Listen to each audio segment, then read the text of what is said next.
কাপড়টা থেকেই কোমর পট্টি 40 ইঞ্চি থেকে। এবার কোমর পট্টিটা যেটা কাটবো সেটা হচ্ছে কোমর পট্টি আমার 19 ইঞ্চি। 19 ইঞ্চি দু পাটে আমি 19 ইঞ্চি। প্রত্যেকটা সায়ার 32, 36, 34 যে কোনো সায়ার ক্ষেত্রে, বড়দের সায়ার ক্ষেত্রে আমাকে 5 ইঞ্চি কোমর পট্টি কাটতেই হবে। 5 ইঞ্চি কোমর পট্টি আমাকে কাটতেই হয়। 5 ইঞ্চি কোমর পট্টি আমাকে, এখান থেকে 5 ইঞ্চি আমি কোমর পট্টি দাগ দিলাম।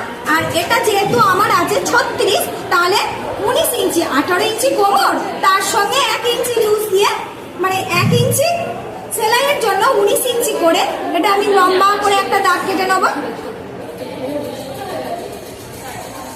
এটা আমি কোমর পট্টি তৈরি করে নেব।